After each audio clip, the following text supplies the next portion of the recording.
సుమన్ టీవీలో మీ business promotions కోసం ఈ కింది నెంబర్ను సంప్రదించగలరు.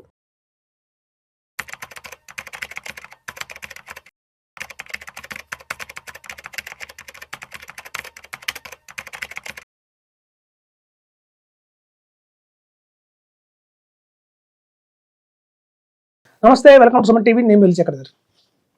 చాలా మంది సిస్టమేటిక్ ప్లాన్లో ఇన్వెస్ట్ చేశారండి. మనకి చూసాం లాస్ట్ 1.5 year నుంచి కూడా 1 year నుంచి కూడా. సో మేము చెప్తూనే ఉన్నాము, సిస్టమేటిక్ ప్లాన్లో కనుక మీరు ఇన్వెస్ట్మెంట్ చేస్తే కేవలం 6% మాత్రమే తీసుకోండి. 6% కంటే ఎక్కువ తీసుకుంటే మీకు మార్కెట్ పడినప్పుడు కొంచెం డెంట్ ఎక్కువ అవుతుందని చెప్తూనే ఉన్నాం. చాలా మంది ఒక ఇన్వెస్టర్స్ వచ్చి మీకు 20% రిటర్న్ వస్తుంది కదండి మార్కెట్లో. నా దగ్గర ఉన్న 25 lakhs ఉన్నాయి. సో 25 lakhs మీద 20% రిటర్న్ అంటే మనకి ఈజీగా నెలకు 50,000 తీసుకోవచ్చండి అని చెప్పి అలా నెలకి 50,000 తీసుకోవడం మొదలుపెట్టారు. మేము చెప్తూనే ఉన్నాం అలా వద్దండి అని. ఇప్పుడు చూడండి, మార్కెట్ పడుతుంది. ఇంకో సైడ్ ఏంటంటే మనం ఎవ్రీ మంత్ 50,000 విత్డ్రా చేస్తే 20% వస్తుంది యావరేజ్గా మార్కెట్లో అన్న థాట్లో. ఇప్పుడు ఏమైందంటే ఆ పోర్ట్ఫోలియో చూస్తే నెలకి 50,000 అంటే మీరు చూడండి, సంవత్సరానికి 6 లక్షలు. మనం ఉన్న 25 lakhs పెట్టినాము, అందులో 6 lakhs 1 yearలో తీసేసామంటే, ఇంకో 1.5 yearలో 9 lakhs తీసేసాము అంటే మెల్లమెల్లగా 25 lakhs కాస్త మీకు చాలా పడిపోయి 14 lakhs అయిపోతుంది. అంటే ప్రిన్సిపల్ కూడా చాలా పడిపోయింది. అప్పుడు మళ్ళీ 50,000 మీరు తీసుకుంటున్నారంటే చాలా ఘోరంగా ఉంటుందండి. చాలా మంది ఏం చేశారంటే రాంగ్ మిస్టేక్, సిస్టమేటిక్ ప్లాన్లో ఒక లంసంగా 50 లక్షలు ₹1,00,00,000 పెట్టి దాని మీద వస్తున్న ఎస్ఐపి వచ్చిన ఎవ్రీ మంత్ వచ్చే ఇంట్రెస్ట్ని మళ్ళీ ఎస్ఐపి రూపంలో ఇన్వెస్ట్మెంట్ చేస్తున్నారండి. ఇప్పుడు చూడండి ఏమని జరిగిందో, మనం పెట్టిన పెద్ద పోర్ట్ఫోలియో మీద డాష్గా ఫాల్ వచ్చింది, మళ్ళీ మనం తీస్తున్నాము, మళ్ళీ అదే అమౌంట్ మళ్ళీ మార్కెట్లో పెట్టాము, మళ్ళీ మార్కెట్ కూడా పడింది. సో ఇప్పుడు ఏమైందంటే చూడండి, సిస్టమేటిక్ ప్లాన్లో లంసంగా పెట్టి ఆ వచ్చిన అమౌంట్ని ఎస్ఐపి చేయడం అంటే ఏంటంటే ఈ చేతిలో ఉన్న రత్నం తీసి మళ్ళీ చేతిలో ఎక్కించడం అవుతుందండి. నేను ప్రతిసారి ఎగ్జాంపుల్తో కూడా చెప్పాను లాస్ట్ టైం మీకు. సో అలాంటి పనులు చేయకూడదు. ఇప్పుడు చూడండి, మార్కెట్ యాక్చువల్గా ఎలా ఉంటుందంటే థియరీ వల్ల నేర్చుకునేది 20% మాత్రమే. ఏదైనా ప్రాక్టికల్గా మనం నేర్చుకునేది 50% నేర్చుకుంటాము. అదే మిస్టేక్స్ చేస్తూ నేర్చుకునేది 80% ఉంటుందండి. సో ఇప్పుడు చాలామంది ఒక సైడ్ ఆఫ్ కాయిన్ చూశారు. స్టాక్ మార్కెట్లో లాస్ట్ 3.5 years నుంచి 2 years నుంచి మనకి ఏంటంటే మార్కెట్లో ఓన్లీ రిటర్న్స్ చూశారు. ఒక వన్ సైడ్ ఆఫ్ కాయిన్ చూశారు. ఇప్పుడు చాలా మంది కూడా సెకండ్ షార్ట్ ఆఫ్ కాయిన్ కూడా చూశారు, ఫాల్. సో పానిక్ అయిపోతున్నారు, చాలా ఎస్ఐపి లాపేస్తున్నారు. లంసంగా పెట్టిన వాళ్ళు కూడా లాసుల్లో రిడీమ్ చేస్తున్నారు. అలా చేయకండి యాక్చువల్గా. సో అదండి, సిస్టమేటిక్ ప్లాన్లో మనకి ఎప్పుడు పెట్టాలి అంటే ఏదన్నా 6% కంటే ఎక్కువ తీసుకోకూడదు, first term rule. At the same time ఏంటంటే పెట్టిన ఇమీడియట్గా తీసుకోకూడదు. మనం కనుక సిస్టమేటిక్ ప్లాన్లో అమౌంట్ లంసంగా పెట్టామంటే నెక్స్ట్ మంత్ నుంచి మనం తీయడం మొదలు పెట్టకూడదు. ఆఫ్టర్ 1 year తీసుకోని చెప్తుంటాం మేము జనరల్గా. సో సిస్టమేటిక్ ప్లాన్లో పెట్టి ఆ వచ్చిన అమౌంట్ని మళ్ళీ ఎస్ఐపి చేద్దాం అలాంటి థాట్స్ వద్దండి. మీరు ఇప్పుడు చేయాల్సిన పని ఏంటంటే, ముందు సిస్టమేటిక్ ప్లాన్లో కనుక ఎవరైతే ఎస్ఐపి చేస్తున్నారో ముందు ఆ ఎస్ఐపి చేసే పద్ధతి ఆపేయండి. ముందు రిడమ్షన్ చేయడం అనేది ఆపేయండి. అవి అట్లాగే ఉంచండి. అల్టిమేట్గా కొంచెం గ్రో అవుతుంది మార్కెట్. ఎప్పుడు స్టెబిలిటీ వచ్చిందో, మీకు రిక్వైర్మెంట్ ఉంటేనే, ఎమర్జెన్సీ నీడ్ ఉంటేనే కనుక సిస్టమేటిక్ ప్లాన్లో విత్డ్రా చేసుకోవాలి. కానీ మనం కనుక ఏదైనా మళ్ళీ వచ్చిన అమౌంట్ మళ్ళీ ఎస్ఐపి చేద్దాం అన్న థాట్లో మాత్రం చేయకండి. ఎందుకంటే మనం ఇప్పుడు ఎస్ఐపి మనం చేస్తున్న చాలా మంది ఏంటంటే స్మాల్ క్యాప్ మిడ్ క్యాప్లో చేస్తున్నారు. So small cap mid cap మళ్ళీ బౌన్స్ బ్యాక్ అవడం అనేది కొంచెం టైం పడుతుంది. ఫస్ట్ లార్జ్ క్యాప్ పైకి వెళ్ళాలి, లార్జ్ క్యాప్ పైకి వెళ్ళిన తర్వాత మళ్ళీ మిడ్ క్యాప్, తర్వాత స్మాల్ క్యాప్, ఇదేంటి స్టెప్ బారీగా వెళ్తుంది. సో కాబట్టి మనం ఎవరైతే కనుక సిస్టమేటిక్ ప్లాన్లో డబ్బులు డ్రా చేసుకుంటూ వాళ్ళ ఇంటి ఖర్చుల కోసం తీసుకుంటున్నారు అంటే వాళ్ళు కంటిన్యూ చేయండి. కానివ్వండి, అది కూడా 6%, 8% మించి తీసుకోకండి. ఎవరికైతే కన్నా ఇట్లాంటి థాట్ ఉందో, ఒకసారి సిస్టమేటిక్ ప్లాన్లో విత్డ్రా చేసి మళ్ళీ దాన్ని ఎస్ఐపి చేద్దాము అనుకున్న థాట్లో ఉన్న వాళ్ళు మాత్రం దాన్ని ఆప్ చేయండి.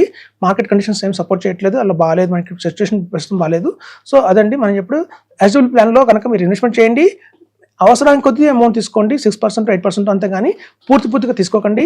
ఇప్పుడు మీకు రాబోయే రోజుల్లో మనకి ఏంటంటే ఎన్సీడీస్ బాగా వస్తున్నాయి మార్కెట్లో. సో ఎన్సీడీస్లో ఇన్వెస్ట్మెంట్ చేయడం వల్ల 12% మనకి గ్యారెంటీగా ఇంట్రెస్ట్ వస్తుంది.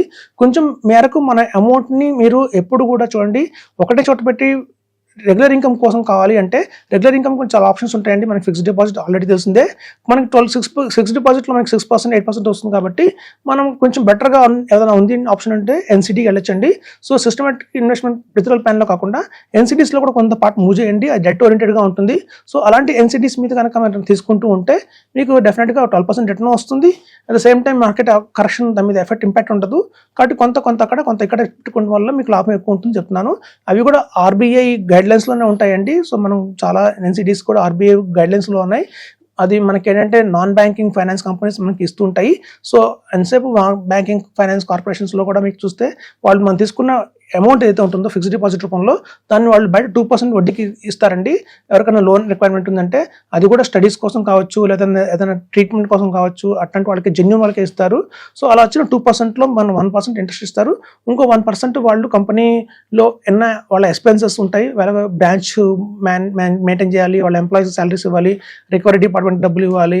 సో వాళ్ళ సొంతగా ప్రాఫిట్ ఉంటుంది. సో ఆ 1%ని వాళ్ళు అట్లా ఖర్చు పెడతారండి, ఇంకో 1% మీకు ఇస్తారు. సో మనం చూడండి 12% ఈజ్ రీజనబుల్ అమౌంట్ ఇప్పుడున్న కండిషన్స్లో. సో కాబట్టి మొత్తం అమౌంట్ మార్కెట్లో పెట్టి తీసుకోకుండా కొంత మేరకు మీరు ఎన్సిడీస్లో కూడా ట్రై చేయండి. ఎన్సిడీస్ని మీరు మినిమం 1 lakh పెట్టి ఇన్వెస్ట్ చేయండి. స్టార్టింగ్లో మీకు అర్థమవుతుంది. 1 lakh 2 lakhsతో స్టార్ట్ చేసిన తర్వాత మీకు ఎప్పుడైతే మీద బాగా విశ్వాసం వస్తుంది, నమ్మకం కుదురుతుంది అంటేనే కొంచెం అమౌంట్ పెంచండి. సో అదండి సిస్టమేటిక్ విత్డ్రాయల్ ప్లాన్లో కంప్లీట్గా పెద్ద అమౌంట్స్ పెట్టకండి. కొంత అమౌంట్ని ఇట్లా కూడా డైవర్ట్ చేసి మీరు రిటర్న్స్ తీసుకొని చెప్తున్నాను. ఎవరైతే సిస్టమేటిక్ విత్డ్రాయల్ ప్లాన్లో పెట్టి ఎస్ఐపి చేస్తున్నారో వాళ్ళు కూడా ఆపేయండి. సో అదండి ఇప్పుడున్న బెస్ట్ సిస్టమేటిక్ విత్డ్రాయల్ ప్లాన్స్లో మీకు చేయాల్సింది ఏంటంటే, చాలా మంది ఈక్విటీస్ మీద, లైక్ ఇండెక్స్ ఫండ్స్ మీద, అలాగే లేకపోతే బ్లూ చిప్ లేకపోతే small cap mid cap funds మీద కూడా సిస్టమేటిక్ విత్డ్రాయల్ ప్లాన్ పెట్టారండి చాలా మంది గతంలో ఉన్న బూమ్ చూసి.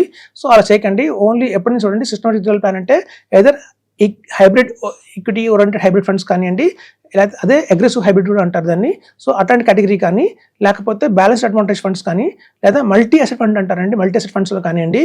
ఈ 3 కేటగిరీస్ మీద మాత్రమే సిస్టమేటిక్ విత్డ్రాయల్ ప్లాన్ తీసుకోవాలి. అది కూడా 6% నుంచి 8% మధ్యలో ఉండేట్టుగా చూసుకోండి. అప్పుడే మీకు ఎక్కువ డెంట్ జరగకుండా ఉంటుంది. మార్కెట్ ఫాల్లో కూడా మనకి ఎరోషన్ అవ్వకుండా ఉంటుంది principle first of all. So కాబట్టి ఇదండి మనకు చెప్పేది. సిస్టమేటిక్ విత్డ్రాయల్ ప్లాన్ మంచిదే, కాకపోతే ఎప్పుడు కూడా దాన్ని ఇండెక్స్ ఫండ్స్ మీద, లేకపోతే బ్లూ చిప్ మనకి లార్జ్ క్యాప్ ఫండ్స్ మీద, లేకపోతే సెక్టర్ ఫండ్స్ మీద, లేకపోతే మీరు మనకి మిడ్ క్యాప్ స్మాల్ క్యాప్ మీద కాకుండా కేవలం హైబ్రిడ్ ఫండ్స్ మీద మాత్రమే తీసుకోండి. అప్పుడే మీకు లాభం ఉంటుందని చెప్తున్నాను. అలాగే చూడండి సిస్టమేటిక్ విత్డ్రాయల్ ప్లాన్తో పాటు ఏదైనా బ్యాలెన్స్ అడ్వాంటేజ్ ఫండ్స్ కానివ్వండి, మల్టీ అసెట్ ఫండ్ అంటారు, అందులో మీకు చూస్తే ఈక్విటీ ఉంటుంది, డెట్ ఉంటుంది, గోల్డ్ ఉంటుంది. ఈ కాంబినేషన్లో ఉన్న ఫండ్స్లో కూడా మీరు ఎస్డబ్ల్యూపీ చేయొచ్చు.